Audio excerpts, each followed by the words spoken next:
Bismillah rahman rahim wa salatu wa salam ala rasulillah. Mesdames et messieurs, amis téléspectateurs, internautes, bienvenue à Point Hebdo, votre magazine d'information sur télévision Al Bayan. Au sommaire, les activités de vacances pour la jeunesse musulmane, enjeux, défis et perspectives. Dans quelques semaines, vous le savez, ce sera la reprise avec nos éditorialistes. Nous ferons le bilan tout en évoquant les perspectives pour la jeunesse musulmane pour les prochaines années, Inch'Allah.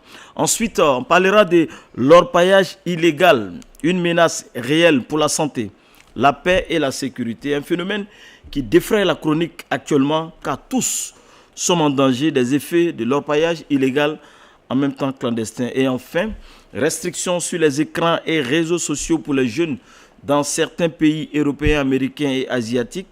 L'Afrique suivra-t-elle les pas?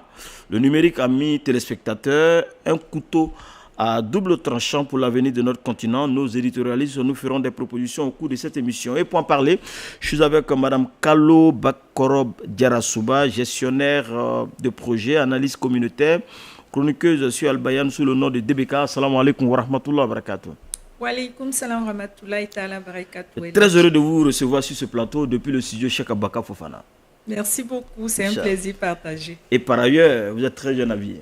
Merci Eladj. Inch'Allah. Docteur Alioune Touré, il est sociologue, écrivain, imam au lycée classique d'Abidjan. Docteur, assalamu alaikum. Wa alaikum salam wa rahmatullahi. Je suis heureux parce que votre appel m'a fait plaisir quand je suis en vacances. Merci beaucoup. D'accord. Inch'Allah. Et professeur Amadou Siandou Konaté, il est enseignant-chercheur à l'université Félix Houphouët-Boigny, écrivain et spécialiste en relations internationales. Docteur, professeur, assalamu alaikum. Wa alaikum salam wa rahmatullahi ta'ala wa barakatuh. Et en duplex, on va retrouver Dr Nourdine Yowole qui est actuellement en séminaire à Bamako dans le cadre de ses activités de spécialiste des frontières. On le retrouvera sur des sujets. Comme indiqué, le premier sujet, on parle des activités de vacances dans 2 semaines, c'est ça? Dans 2 semaines, ce sera la reprise. Et nous, on va faire un petit bilan. Mais avant, on a un reportage de Sénafwa, qui est le séminaire organisé par l'association des élèves et étudiants musulmans de Côte d'Ivoire qui a eu lieu récemment même à Korogo. Loin du palais présidentiel d'Abidjan, l'IMS scandait ce jour spécial pour la Côte d'Ivoire. Même détermination qu'à la célébration officielle. Belle opportunité pour ces tout petits de chanter les louanges du Père de la Nation, même s'ils sont nés plusieurs décennies après son règne. Nous sommes sur le site du Sénafwa 2026, au lycée Félix Houphouët-Boigny de Korogo. Rendez-vous annuel de la UMC. Le 7 août, la fête nationale. Donc il était important pour nous qui sont réunis dans cette 37e édition du Sénafwa afin d'honorer la fête nationale d'indépendance et de montrer à tout un chacun que l'UMC est également aligné sur les valeurs de civisme, de citoyenneté et d'engagement pour la nation ivoirienne. Ce temps d'hommage au drapeau tricolore ivoirien se transforme tout de suite en concurrence entre les différentes commissions.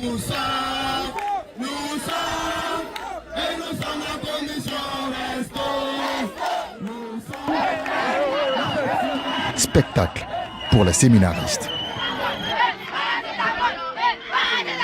C'est le premier séminaire où j'assiste, où on fait ces défilés-là. Donc pour ma part, c'est une belle initiative. C'était chic, on s'est bien enjaillé, on a chanté, on a provoqué un peu les défilés. Au bout du divertissement, il y a également un message à retenir. Notre marque, c'est l'excellence à l'école. Parce qu'au travers de nos notes, au travers de nos moyennes, au travers de notre passage en classe supérieure, nous réussissons l'image de l'islam. Et nous avons choisi de faire l'islam administratif, c'est-à-dire que nous partons à l'école, nous avons une bonne moralité, nous avons une identité islamique. Et quand nous serons dans l'administration, nous allons faire montre de ce que Allah subhanahu wa ta'ala a bien vouloir donner à l'humanité à travers notre manière de se comporter dans la société. Cette édition du Sénafwa célèbre également les 50 ans de l'organisation estudiantine. Et cette commémoration de l'indépendance a lieu sous les yeux des dévanciers. Voilà, retour ici au studio Cheikh Aboubaka Fofana. C'était l'illustration pour parler des activités de vacances de la jeunesse musulmane. Il y a également Chérif Lai qui a organisé son premier séminaire. il y a eu Al-Moïdoun, il y a eu également la CMUC. En tout cas, tout le monde a organisé des activités pour occuper la jeunesse musulmane de façon efficace. Alors, docteur, vous êtes un pur produit de l'AMC, on parlera de façon globale, spécifiquement de l'AMC, mais de toute la jeunesse. Quel regard portez-vous sur ces activités de vacances au profit de la jeunesse? Est-ce qu'il ne faut pas innover pour répondre actuellement aux enjeux actuels dont fait face notre jeunesse? أعوذ بالله من الشيطان الرجيم بسم الله الرحمن الرحيم والصلاة والسلام على رسول الله وعلى آله وصحبه وسلم. Merci Elhadj Koita Makalou. Effectivement, nous nous réjouissons du fait que les activités de vacances pour les jeunesses musulmanes, notamment les séminaires, il n'y a pas que les séminaires, même les jeux concours qu'il y a Al-Bayan, ART, ainsi de suite, tout ça fait partie de ce mouvement-là. Alors c'est quand même heureux que ces mouvements-là continuent toujours. Vous savez, la problématique principale à la naissance de ces mouvements, c'était d'abord, parce qu'il y a des objectifs, il y a un objectif général. L'objectif qui est général, qui est commun à tous, et qui est permanent dans le temps et dans l'espace, c'est de pouvoir occuper sainement la jeunesse musulmane à travers des loisirs ou des activités récréatives ou des activités de réflexion, d'études et puis d'analyse et de communautaire. Mais au-delà de cet objectif global que tout le monde met en œuvre, il y a quand même des objectifs spécifiques qu'il faut atteindre. À l'époque, quand ça avait commencé dans les années 80, 85, l'objectif c'était surtout de mobiliser les jeunes et de les amener à savoir qu'ils doivent pouvoir venir apprendre leur religion, ils doivent pouvoir venir connaître comment on vit un musulman de façon communautaire avec les autres musulmans, ainsi de suite. Il y avait pas mal de choses de ce genre. Donc, et puis il y avait aussi des objectifs qui étaient par exemple casser un peu l'ego des enfants, parce qu'il y en a qui pensaient qu'ils sont de couches de classes supérieures, que les autres. Ainsi de suite. Donc il y avait tous ces objectifs-là. Mais aujourd'hui, il y a des enjeux particuliers. Ces enjeux-là doivent se retrouver à travers les thématiques qui sont choisies. Les thématiques qui sont choisies, et notamment à travers la nécessité de faire en sorte qu'au fil des années, on ait une valeur ajoutée sur l'esprit des jeunes en termes de connaissance des réalités islamiques, connaissance des réalités socio-culturelles dans lesquelles ils vivent. Bon, aujourd'hui, je suis un peu loin des contenus qu'il y a, qui sont diffusés. Mais bon, quand je vois au niveau de la presse, au niveau des médias et autres, nous avons vu tout à l'heure l'élément filmé. Bon, le reporter notamment a mis l'accent sur tout ce qui est ludique. Mais il y avait la dimension formation religieuse, la dimension formation idéologique qui n'a peut-être pas été vue.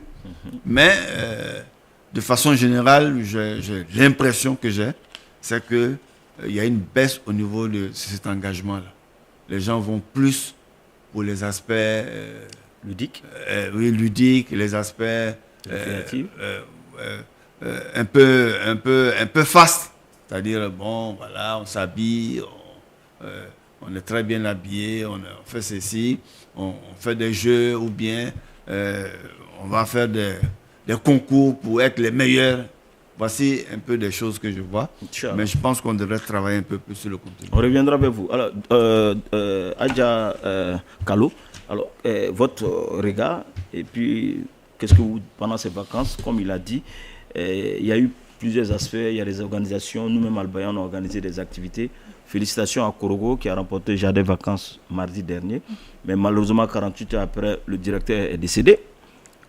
Koulibaly, qu'Allah lui fasse miséricorde. Alors déjà, quel est votre regard sur ces activités de vacances?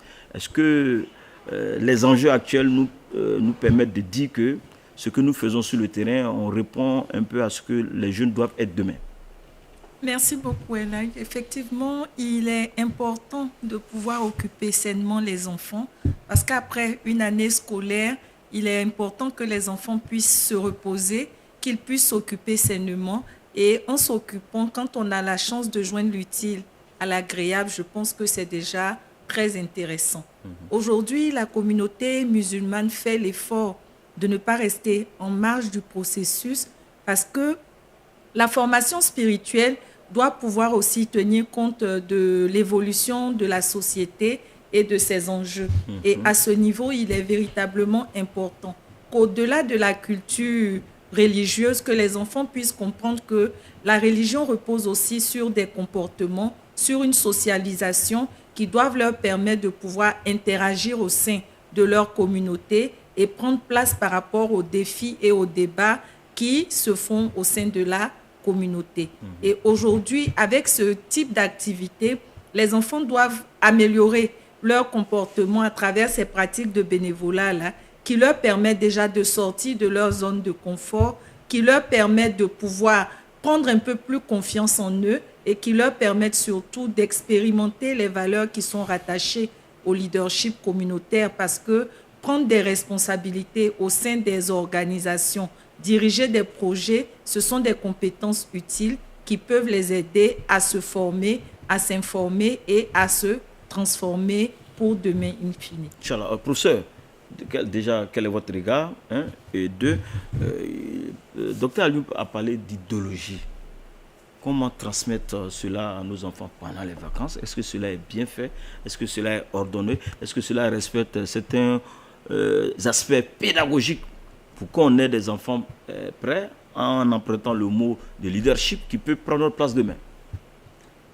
أعوذ بالله السميع العليم من الشيطان الرجيم بسم الله الرحمن الرحيم ثم الصلاة والسلام على خير خلق الله. Alhamdulillah Rabbil Alamin.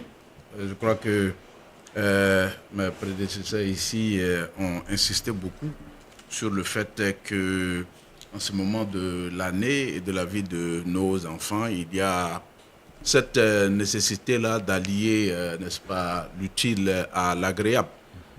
Quoi qu'on dise, je crois que psychopédagogiquement, on a besoin que les enfants se décompriment. C'est absolument important parce que c'est beaucoup de pression qu'ils prennent à l'école. Donc, il faut nécessairement que les enfants s'amusent. Mais s'amuser ne veut pas dire qu'il faut lâcher prise avec l'utile dans la vie des enfants. Chez nous, dans notre communauté, il se dit le plus souvent que le fait d'éduquer un enfant, ça consiste le plus souvent à faire comme on appelle ça, un trait sur le roc.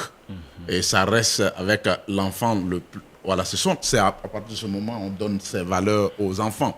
Donc, les activités qu'on entreprend en vacances le plus souvent, ça permet non seulement de donner à nos enfants, de leur permettre d'avoir les pieds dans le réel, comme on appelle, religieux. Parce que pour nous, c'est de ça il est question, quoi qu'on dise. À la fin de la journée, on dira un jeune musulman ivoirien.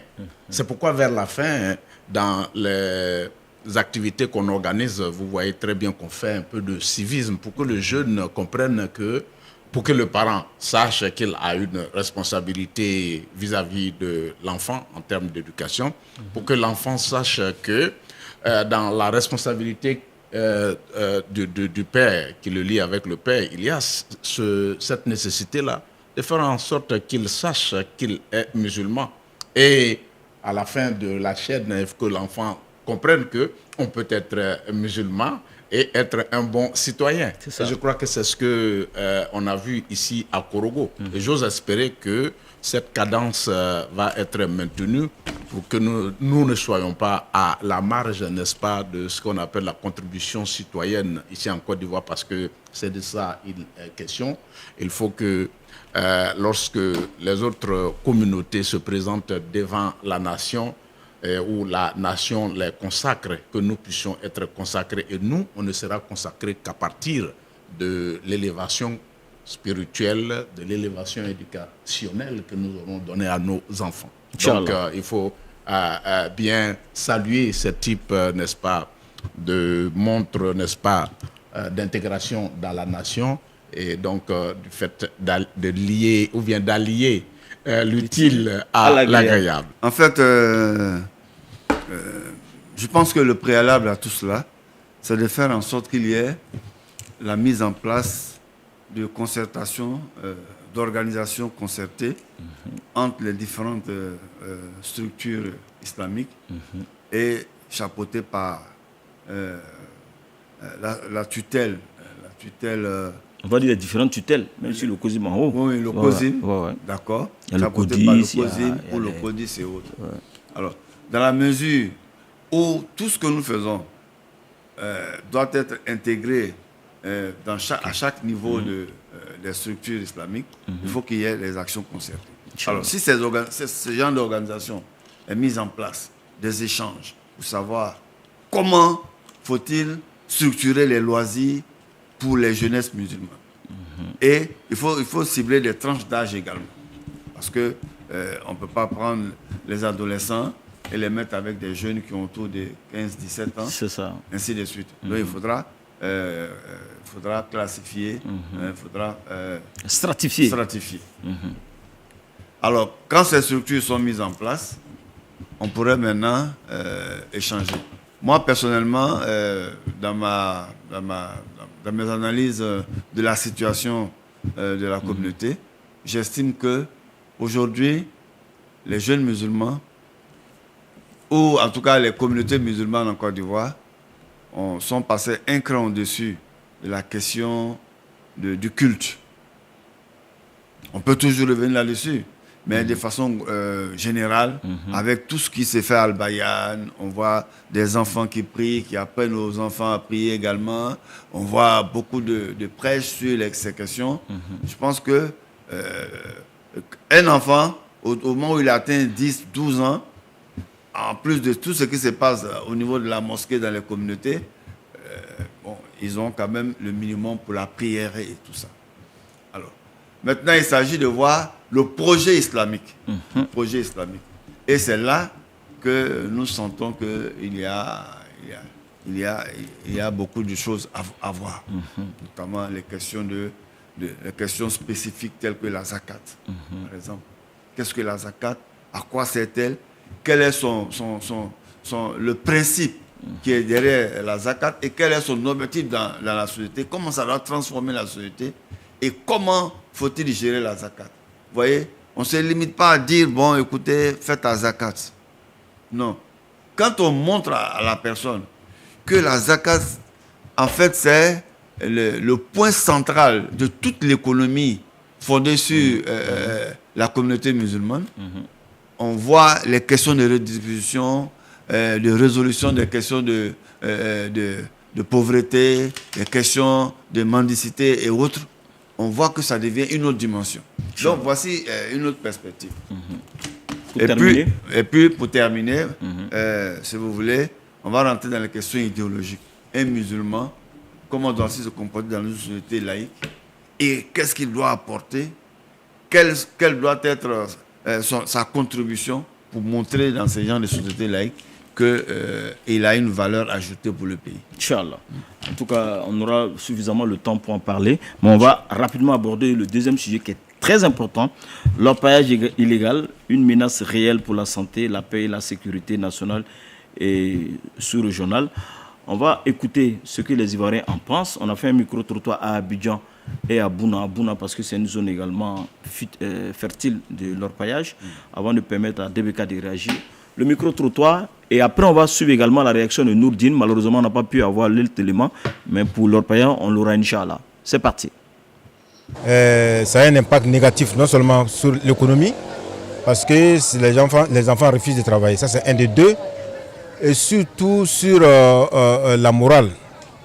Parce que quand tu vois au moment, dans les coins où l'orpaillage clandestin a évolué, en tout cas la moralité fout le camp, la dépravation des mœurs et les eaux sont polluées. Vraiment, nous exhortons d'abord la population à se mettre en cause. La première des choses d'abord de respecter, puisque c'est d'abord puni par la loi, puis même pour l'humanité. Ça rend les gens malades. Tu as des maladies, même là, tu ne sais pas. Aujourd'hui, même là, tu es jeune, qu'on s'en dit, tu as prostate, tu as hernie, tu as on peut le sur la route pour boire aussi, on ne sait pas où ça quitte. Parce que non seulement ils creusent des trous et gâtent même la terre, alors que la terre est faite pour cultiver. Ensuite, ils utilisent des produits chimiques. Et lorsque ça attaque l'eau, même les aliments, quelle que soit l'eau qui va diriger vers les jardins ou les animaux, tout ça c'est infecté. Et vers la fin, sur le cancer, on va avoir. Tous nos fleuves sont pollués. Lorsque on la consomme, c'est les maladies. Or, on sait que l'orpaillage clandestin, les gens utilisent les produits chimiques. Ces produits chimiques, non seulement sont dangereux pour notre santé, dangereux pour l'environnement, il y a aussi le problème de sécurité qui se pose. Très souvent, ces orpailleurs-là, c'est des gens qui sont armés très souvent. Quand ils vont sur les sites, ils ont des calibres 12, ils ont un peu de tout. À travers certains documentaires, on a déjà vu. Donc aujourd'hui, ils s'attaquent à nos forces de l'ordre, ils s'attaquent même à certains villages qui s'opposent à leur installation. Il y a tous ces problèmes-là. C'est le lieu pour nous de sensibiliser nos jeunes à se constituer en coopérative et afin de demander une autorisation pour les exploitations semi-industrielles, car l'orpaillage illégal entraîne l'insécurité grandissante au niveau de la zone. C'est la sensibilisation qu'on va continuer toujours. On l'a déjà commencé, on l'a fait déjà dans les écoles, mais on va toujours l'amplifier. Merci à Vassi Fofana ici à Abidjan et puis à Mori Moussa à Bouna, notre correspondant sur place. Alors on vient d'écouter le diagnostic des Ivoiriens. Je vois dépravation de mœurs, moralité, sécurité, santé. Les gens ont peur. On voit que le diagnostic est clair. Quel est votre regard là-dessus, Adja Debeka? Merci beaucoup, Eladj. Effectivement, on se rend compte qu'au-delà de la question de l'orpaillage illégal, ce n'est pas seulement la question de l'or, mais c'est plutôt une question de territoire, de population et potentiellement même de stabilité de la région. Aujourd'hui, la face visible de l'orpaillage clandestin a été illustrée sur les réseaux sociaux avec ce camembert où on voit beaucoup de stries et de stigmates qui sont choquants. Au-delà de terres dégradées, des cours d'eau affectés, des paysages qui sont transformés, il y a des conséquences environnementales, mais surtout sanitaires. Certains l'ont évoqué avec l'exposition des populations aux substances illégales qui sont utilisées comme le mercure, des conséquences sociales parce que plus la terre va devenir rare, plus les questions de conflits communautaires vont également se multiplier et ça va avoir une conséquence sur la cohésion sociale. Mais il y a encore des enjeux économiques parce qu'il y a beaucoup d'activités illégales qui sont faites et il y a beaucoup de ressources qui échappent au circuit officiel d'utilisation. Donc, ce sont des impôts qui sont perdus. Et vraiment, il y a cette conséquence sécuritaire potentielle parce que tout le monde sait que toutes les zones où il y a de l'orpaillage, ce sont des zones qui sont utilisées pour des trafics et des réseaux criminels. Et ça peut créer des problèmes d'instabilité et de sécurité. Ça nous emmène donc à nous rendre compte que cette question de l'orpaillage illégal ne peut pas être traitée à un niveau micro. On ne peut pas se dire qu'une communauté, une région peut pouvoir gérer parce qu'on se rend compte aujourd'hui que c'est un phénomène qui est véritablement général et qui va même au-delà de nos frontières. Donc, il est véritablement important qu'il y ait cette histoire de coordination entre les différents États. Il est important qu'il y ait aussi cette question de dénonciation parce que aujourd'hui, au-delà même de l'aspect coercitif, si les populations ne prennent pas conscience que c'est de leur futur qu'il s'agit, de l'héritage qu'ils vont laisser à demain, qu'ils sont en train de brader aujourd'hui, toutes ces ressources qu'ils pensent avoir gardées, ça ne leur servira à rien face à la maladie. Aujourd'hui, si vous avez un cancer, vous allez faire quoi avec toutes ces ressources que vous avez accumulées? Si demain, vos enfants n'ont aucun patrimoine, aucune terre, parce que vous avez tout bradé aujourd'hui, c'est leur futur qui est incertain. Donc, il y a véritablement un enjeu de prise de conscience au niveau des populations elles-mêmes, parce qu'au-delà même de l'aspect menace, de l'aspect coercition, ils vont toujours trouver des solutions pour pouvoir les changer de fusil d'épaule. Quand on les attrape quelque part, ils changent d'espace. Mais il faut aujourd'hui qu'on prenne conscience que c'est une question qui doit être géré avec une dimension holistique si on a véritablement envie que des solutions durables soient trouvées. Mais la partie holistique, est-ce que ça n'a pas trop duré? Parce qu'il y a longtemps, les gens en parlent.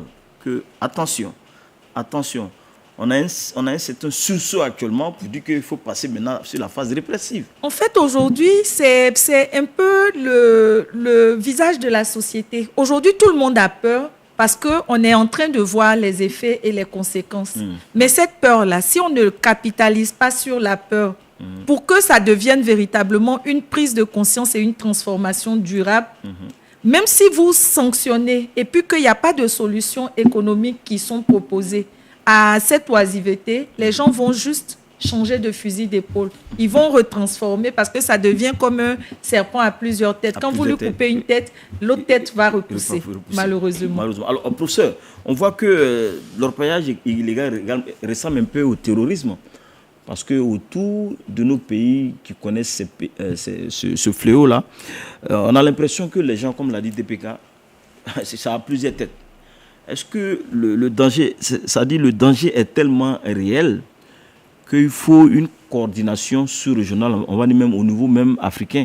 Parce qu'il y a une image même qui est passée sur la télévision entre le Cameroun et la Centrafrique. Il y a eu éboulement de sable. Il y a plus de 100 orpailleurs camerounais, centrafricains qui sont morts. Est-ce que le danger ne dépasse pas nos micro-États pour que vraiment on prenne véritablement de vraies lois de sorte à endiguer ce fléau-là qui malheureusement est en train de nous dépecer à petits morceaux, professeur? C'est clair. Merci à DBK pour le fait de nous avoir donné un panel de menaces qui dégagent, n'est-ce pas, de l'orpaillage de manière générale. Évidemment, il y a la menace sécuritaire là, qui est absolument très, très importante à souligner. Et c'est clair que pour pouvoir endiguer, n'est-ce pas, cette possibilité-là que nous soyons, n'est-ce pas, nous ayons une sorte d'invasion de ce qu'on appelle les terroristes, que les États fassent une sorte de mutualisation des efforts. Mais est-ce qu'aujourd'hui, on peut faire ce type de mutualisation avec, par exemple, le Burkina Faso, où clairement le président de la République il n'est pas contre l'orpaillage? En tout cas, j'ai entendu une déclaration où il demandait aux gens de... Voilà, allez-y chercher l'argent pour venir au Burkina Faso. Donc, pour moi, avec cet état de fait, il faut rester concentré. La Côte d'Ivoire doit rester concentrée sur elle-même. C'est nous, nos parents qui subissons. Mais la Côte d'Ivoire, on va dire, vous parlez de concentration, mais il y a des régions, il y a le préfet qui sont là, qui ont les oreilles, qui ont les yeux un peu partout. Mais comment se fait-il que ces gens-là s'installent dans nos villages? Allez-y. C'est ce à quoi je voulais en venir. Il faut qu'on reste concentré parce qu'à la fin de la journée, ce sont nos eaux là qui sont, n'est-ce pas, qui ont des problèmes, qui causent des problèmes de santé à nos populations. À Beauville, il n'y a même pas d'eau actuellement. Voilà. Donc, ça veut dire qu'il y a une sorte d'implication très laxiste de l'État de la Côte d'Ivoire. L'État a disparu dans ces régions-là. Vous voyez, vous l'avez bien souligné. Le représentant de l'État dans ces régions, c'est le préfet. Absolument. Là où il n'y a pas de préfet, c'est le sous-préfet. On ne nous dira pas qu'ils ne sont pas conscients de la présence, n'est-ce pas, de l'orpaillage dans leur région. On ne nous dira jamais ça. Il ne s'agit pas d'aller d'aller honorer un gendarme qui a pris 110 kilos d'or quelque part là-bas, c'est très bien. Il a été récompensé. Il a été récompensé, c'est une bonne chose, mais il faut aller à la source. Comment est-ce qu'on peut, n'est-ce pas, prendre tant, n'est-ce pas, de produits miniers du sol? On parle de 4 000 milliards de pertes. Voilà. Et l'État central, n'est-ce pas, ne réagit pas. On n'a pas besoin de déclarations comme ce que nous avons. Nous avons besoin que le terrain soit absolument miné par la présence militaire. On me dira qu'il y a ça. Il y a ça, mais... Il y a les gendarmes qui sont... on me dira qu'il y a les gendarmes, il y a les policiers et tout ça. Est-ce que c'est suffisant? Est-ce que c'est vraiment suffisant pour que Ça, le maillage de nos territoires et tout ça. Parce que à la fin de la journée, nous remarquons que ceux qui viennent là-bas, tout le monde le sait, c'est peut-être à 90% d'étrangers. Et les nationaux, on sait, oui, tout le monde en bénéficie, mais la majorité de ces orpailleurs clandestins, c'est ceux qui viennent de l'extérieur. On se posera la question de savoir comment est-ce que nos frontières ont été aussi poreuses pour que, voilà, cet influx... On parlera dans la loi de la CEDEAO, de l'UEMOA, il y a la liberté d'aller et de venir, il y a tout cela. Justement, c'est pourquoi j'ai dit il faut qu'on reste concentré. C'est ce que je voulais dire. Il faut qu'on reste concentré. Il faut qu'on reste concentré parce que pour que nous puissions faire partie, n'est-ce pas, de ce grand référentiel qu'on appelle l'UEMOA ou bien CEDEAO, il faut qu'on soit d'abord la Côte d'Ivoire. Il ne s'agit pas de repli sur soi, il s'agit, n'est-ce pas, d'avoir un espace propre à soi où on peut, n'est-ce pas, avoir ce qui est nécessaire pour nous avant de pouvoir contribuer à la communauté CEDEAO. Inch'Allah. Alors, là, je m'adresse maintenant à l'imam. Est-ce que vous, les imams, vous ne pouvez pas jouer un grand rôle? C'est-à-dire, on va parler de la société civile dans la sensibilisation, parce que vous avez l'opportunité de vous adresser à un grand masse. Et parmi ces grands masses, ces personnes-là peuvent être dedans. Oui, mais avant, permettez-moi de remercier Adja Debeka pour avoir dépeint le tableau de façon si judicieuse. Et notamment, on a vu avec le reportage que tous les Ivoiriens sont conscients que nous sommes face à un fléau qui risque de créer beaucoup de dommages si on y prend garde. Alors, permettez-moi de lancer un cri de cœur. Allez-y, lancez le cri de cœur. On demande à nos autorités de bien vouloir prendre les dispositions pour que ce problème soit résolu. Parce que c'est un grave problème. Tout à l'heure, j'ai parlé d'une dimension holistique. Oui, je disais en même temps, j'allais dire une dimension holistique et puis à la fois locale. C'est-à-dire que il faut, comme dit notre frère Tariq Ramadan, il faut penser global, mais il faut agir localement. Faut penser. C'est-à-dire qu'on a besoin d'un plan de mise en œuvre de la lutte contre l'orpaillage. Bon, quand on dit clandestin, moi-même je dis l'orpaillage. Non, c'est illégal, c'est illégal. Il y a l'orpaillage légal, hein? Oui, mais moi je dis l'orpaillage même. Parce que c'est de voir... Parce qu'il y a des dispositions à prendre. On ne peut pas, parce que quelqu'un a tous les papiers, on peut lui permettre de faire n'importe quoi aussi. Ah ou non. Donc, il faut un plan complet qui va nécessiter l'intervention de toutes les étapes, de toutes les structures, de toutes les strates de la société. Depuis les décideurs, le gouvernement, les préfets, les populations, les chefs des villages, les jeunesses, les acteurs, les commerçants, et tout le monde doit être dans ce système-là. Vous savez que la SODECI actuellement a fait lancé des cris de cœur pour dire, bon, écoutez, on commence à avoir un manque d'eau parce que l'eau devient difficilement exploitable. Pourquoi? À cause de l'orpaillage.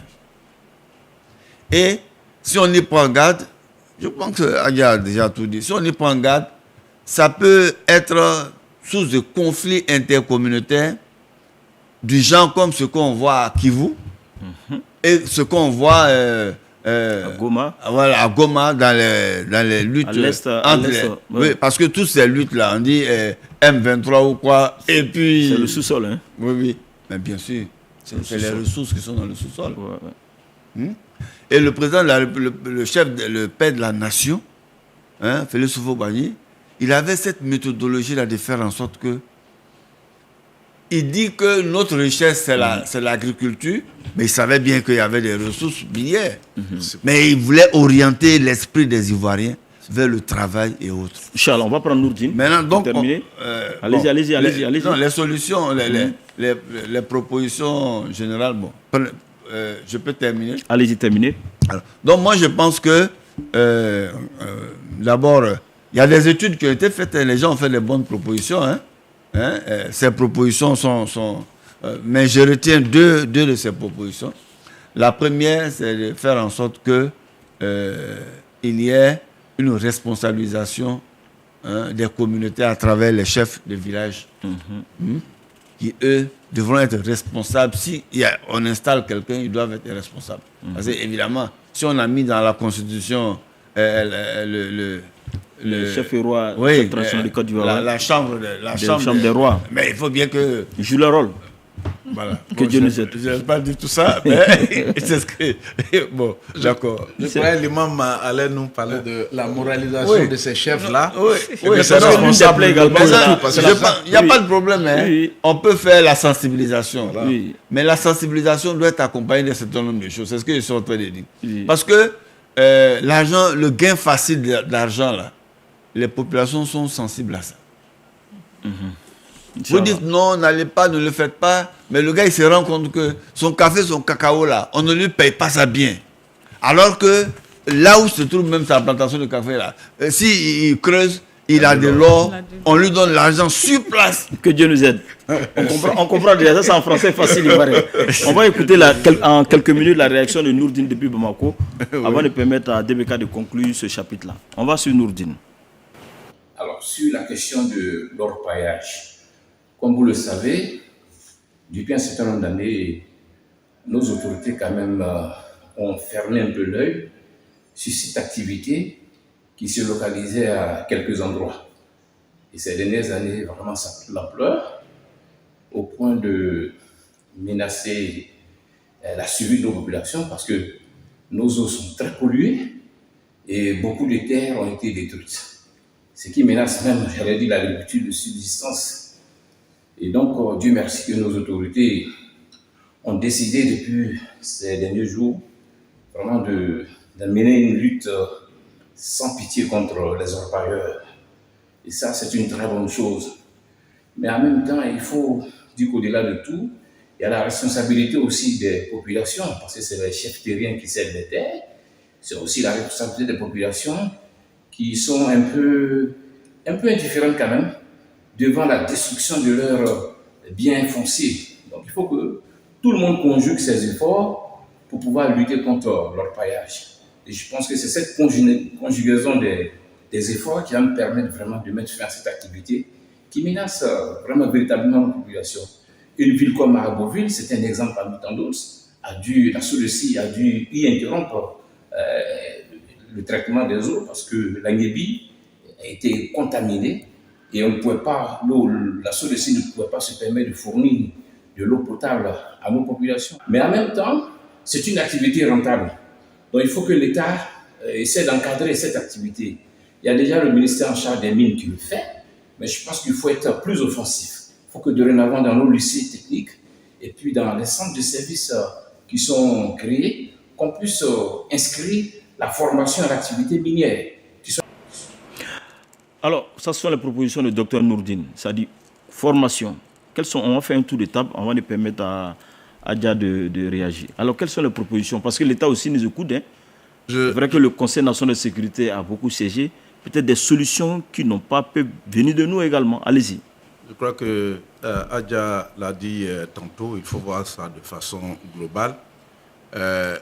Moi, je me dis même que quand on parle d'orpaillage illégal, ce n'est pas seulement l'orpaillage illégal qui salit nos eaux. Il y en a qui font ça de façon industrielle et c'est ceux à qui on a donné les papiers. Ça veut dire que l'État doit absolument regarder dans, comment on appelle ça, l'opérationnalisation, n'est-ce pas, de cette exploitation. Ce n'est pas surtout le cas. Il faut absolument que ceux qui sont en charge, n'est-ce pas, de cette opérationnalisation-là pensent beaucoup à leur responsabilité sociétale comment est-ce qu'il faut faire pour que l'écosystème soit préservé. Est-ce que l'écosystème est préservé? Si c'était préservé, la nappe au niveau d'Agoville dont nous parlons, le problème ne surviendrait pas. Donc, ça, c'est un premier problème. C'est à qui est-ce qu'on donne les brevets? Parce que vous pouvez donner ça à un Chinois, vous pouvez donner ça à n'importe qui. Est-ce qu'il va prendre en compte les besoins et puis les obligations de santé de l'Ivoirien? Ça, c'est un premier point qu'il faut voir. L'autre problème a été terminé. Oui, l'autre problème, ça a été brossé un peu par l'imam. C'est le déséquilibre démographique que, n'est-ce pas, cet orpaillage-là peut avoir dans nos régions. On se rappelle très bien ce que un ancien président a pu dire par rapport, n'est-ce pas, à ces orpailleurs-là qui gonflaient, n'est-ce pas, l'effectif de ceux qui allaient voter et tout ça. Ça, c'est un problème sérieux.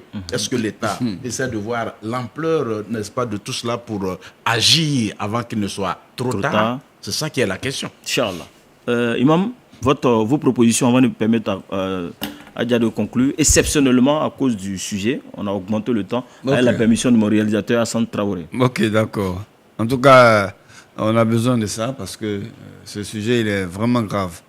Alors donc, j'avais commencé des propositions, un plan, je ne dirais pas un plan Marshall, mais vraiment un plan global qui permettrait de faire en sorte que toutes les parties, les juges, les opérateurs économiques, les gendarmeries, les polices, que tout le monde se sente concerné et que ce soit une lutte véritable pour ramener la paix. C'est-à-dire une mobilisation générale de la grande miette. Pour ramener Ensuite, il faut une révision de tous ces...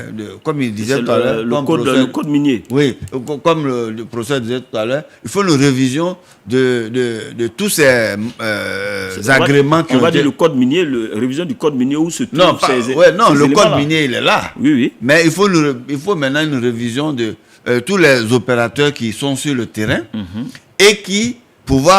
est-ce qu'il y a un respect du code minier? Est-ce que le contrôle est fait en amont? Est-ce que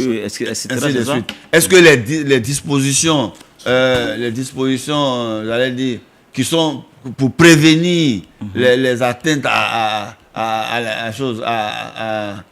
la végétation et aux eaux, est-ce que ces précautions-là sont prises réellement?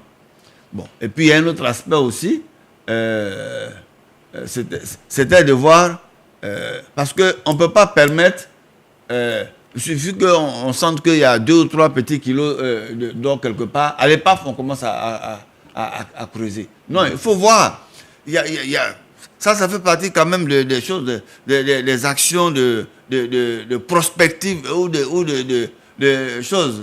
Il faut être proactif de prospective par rapport à un État.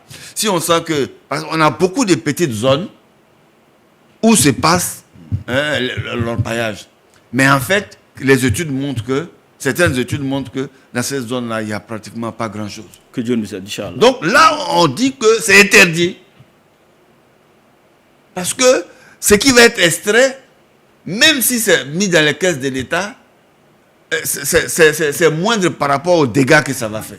Malheureusement. Et vous avez dit qu'il faut associer toute la chaîne, chef traditionnel, mais il ne faut pas oublier les guides religieux qui parlent à tout le monde. Bien sûr. Je pense que dans les zones, si on sensibilise les imams ou d'autres guides religieux chrétiens pour faire des prêches tendues, pour dire, par exemple, si tu as tué quelqu'un, tu vas aller à l'enfer, je pense que les gens peuvent changer peut-être. Tout à fait. Adja, on termine avec vous. Merci beaucoup, Eladj. Effectivement, on a fait beaucoup de propositions et il est important que cette question de notre responsabilité individuelle engagée, là, qu'on puisse toujours en tenir compte. Chaque partie, chaque maillon de la chaîne va faire sa part. L'État va continuer les actions de répression des réseaux criminels, mais sans que, même si vous avez toute la volonté, vous ne pouvez pas avoir le don d'ubiquité pour être présent partout en même temps. C'est ça. Donc, il est important que ce lien de confiance entre les populations et l'armée aussi soit véritablement préservé pour pouvoir attirer l'attention. Quand il y a des nouvelles personnes qui arrivent dans une zone, quand on voit qu'il y a des mouvements qui sont suspects, qu'on puisse déjà interpeller avant qu'il ne soit trop tard. Il faut qu'on sorte de la politique de la réaction en étant véritablement dans l'anticipation. Parce que l'enjeu, c'est un enjeu de paix in fine. Tout ce que nous sommes en train de faire, s'il n'y a plus de terre, si la terre devient rare, si on ne peut plus se nourrir, le peu qu'il y a, ça va forcément créer des tensions. Et ces tensions-là peuvent aboutir à des situations qui feront que même ces ressources qu'on pense avoir capitalisées, on ne pourra même pas en profiter à la fin. Donc c'est véritablement une question de répression des réseaux, de poursuite des actions de sensibilisation, de prévention sur les conséquences et puis surtout de responsabilité sociétale des entreprises en reprenant cette histoire de redorer le couvert forestier. Quand on a détruit, il faut penser aussi à mettre des mesures pour pouvoir reconstruire, pour préparer demain. Merci beaucoup pour préparer demain. Et puis on dit merci à Nourdine également pour sa contribution. C'est un sujet passionnant. On a même vu un reportage de nos confrères de TF1 où la France même s'attaque à l'orpaillage illégal dans la région de Guyane. Ce n'est pas du tout repos. En tout cas, qu'Allah aide nos forces de l'ordre, nos forces de défense dans cet effort et surtout qu'Allah donne la sagesse à toute cette chaîne-là, chefs du village, jeunes, femmes, orpailleurs illégaux, d'être sages, de nous préserver afin que nos zones-là vivent véritablement en paix. On va à la pub, on se retrouve juste après pour aborder le troisième sujet. Avec l'application Orange Money, vous avez la possibilité de soutenir le groupe Média Al Bayan sans vous déplacer. Accédez à l'application en cliquant sur le volet partenaire. Une fois la fenêtre ouverte, vous trouverez juste en bas l'icône Télévision Al Bayan où vous continuez ensuite. L'étape suivante consiste à saisir le montant du dépôt à effectuer, après quoi vous devrez procéder à la confirmation de votre code secret. Il ne manque plus qu'à valider et puis le tour est joué. C'est simple comme bonjour.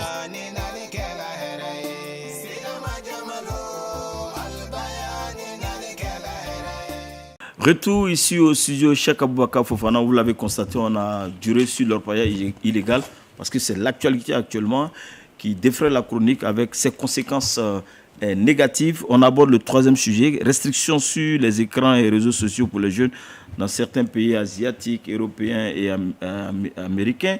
L'Afrique suivra-t-elle le pas? Professeur, vous êtes enseignant, chercheur. Est-ce que c'est une bonne chose déjà de commencer à mutualiser nos efforts afin de suivre ce qui est fait de bien ailleurs? Absolument, absolument. Je crois que la meilleure des choses, c'est de copier positivement ce qui se fait ailleurs. Et ce qui se fait ailleurs actuellement, c'est le fait que l'État cherche à surveiller, à monitorer l'accessibilité des enfants comme on appelle, aux réseaux sociaux. C'est quand même important. Je crois que c'est doublement important pour nous, Africains. Nous, Africains, nous sommes déjà dans cette modernité, entre guillemets, qui est plus ou moins occidentale. Et puis, nous avons aussi nos valeurs locales ici que nous devons promouvoir. Maintenant, nous avons une confluence de ces deux-là. Comment est-ce qu'il faut faire? Quoi qu'on dise, les réseaux sociaux, c'est une nécessité. C'est une nécessité, mais comment est-ce qu'on peut l'utiliser, capitaliser, n'est-ce pas, cet apport de l'esprit humain pour que nos valeurs puissent être promues, pour que, n'est-ce pas, l'éducation de l'enfant puisse être sans problème, et afin que nous soyons préservés, n'est-ce pas, de ce que le réseau social peut faire à un enfant qui n'est pas majeur. Et je crois que ça, c'est une responsabilité de l'État partout dans le monde, faire en sorte que l'enfant soit préservé et que l'enfant soit enfant d'abord et ensuite que le réseau social puisse être utilisé de façon profitable à l'enfant. Inch'Allah. Alors, on est là des éternels consommateurs. Vos propositions, Yadebeka, faire rapidement un tour de table. D'accord. On ne peut pas, dans ce système-là, demander à des enfants de se tenir en marge des réseaux sociaux parce que, malheureusement, tout est fait pour les attirer vers. Mais le défi à relever, ce n'est pas de les déconnecter du monde, mais de leur apprendre à résister en restant connectés à partir de l'éducation qu'ils reçoivent, à partir des valeurs que la religion et l'environnement familial aussi leur inculquent, pour ne pas devenir prisonniers des travers de ces réseaux sociaux. Inch'Allah. Alors, Imam, on voit que déjà la Chine qui a créé TikTok, mais a trouvé un moyen de bloquer TikTok. La France, c'est vrai que la loi a été cassée. Dans 12 écoles, on prend leur téléphone. Devant l'école, tu n'as pas le droit de rentrer avec le téléphone. Est-ce qu'on doit rester toujours attentif en tant qu'Africain? Vos propositions, avant de permettre à Nourdine de réagir pour terminer cette émission. Bon, je pense que il est quand même le devoir d'un État, ou même de plusieurs États, ou bien d'un continent, de faire en sorte que une création des humains qui est en train de faire son chemin, qu'on puisse mettre en place des règlements pour pouvoir éviter les travers et les aspects négatifs de cette création. Parce qu'en fait, les réseaux, le numérique est venu pour aider l'homme. Oui. Mais si on constate des choses, donc moi je suis tout à fait d'accord avec l'idée qu'on puisse prendre des dispositions, créer soit des lois, soit des directives, pour qu'on puisse à tous les niveaux. Donc ici on parle particulièrement des jeunes. Oui, on pourrait, je suis parfaitement d'accord avec ça, même si Adja nous dit que ce n'est pas possible. Mais moi je pense que c'est quand même bon de légiférer. Et puis bon, ça va d'une manière ou d'une autre, il y aura une petite lutte et puis bon, ça va amener même les jeunes à être moins présents. Et puis bon, ça ne doit pas être la seule règle aussi. Il doit y avoir plusieurs règles. Par exemple, vous avez parlé tout à l'heure de la règle dans les établissements. On pourrait créer aussi une règle, par exemple, dans les crèches, dans les cinémas, dans les choses. Il faut éviter les endroits, notamment où il y a les jeunes, ainsi de suite. Et puis progressivement, on arriverait à dompter le numérique et à l'utiliser dans une perspective qui soit favorable à l'évolution de l'humain et à l'évolution de nos sociétés. On va écouter la réaction de Nourdine depuis Bamako et on revient sur ce plateau pour permettre au professeur de conclure ce sujet. Sur la question de la restriction d'accès aux réseaux sociaux aux enfants, disons aux jeunes de moins de 15 ans, je pense que la France avait pris, le Parlement même a pris une loi dans ce sens, mais malheureusement, le Conseil, disons la Cour constitutionnelle en France n'a pas promulgué cette loi parce qu'elle a trouvé qu'elle est anticonstitutionnelle, elle est contre la liberté d'expression. Bon là, on se trouve, vous voyez, on a créé un monstre aujourd'hui contre lequel on ne peut pas lutter au nom de la liberté d'expression. Mais à un moment donné, on se rend bien compte que les réseaux sociaux détruisent notre jeunesse, constituent un danger parce que le contenu, souvent, ce n'est pas un contenu auquel ils doivent avoir accès, les informations ne sont pas contrôlées et ça crée beaucoup d'influences négatives. Mais il faut bien agir. Aujourd'hui, je pense que le gouvernement français, le Parlement français, ils ont eu le courage de le faire. Eux-mêmes, les dispositions qu'ils ont mises en place les empêchent d'aller jusqu'au bout. Mais il faut que nos pays africains réagissent. Il faut réagir parce que aussi, il faut préserver notre jeunesse. Il faut la protéger. Personne n'a envie de voir sa jeunesse à la dérive.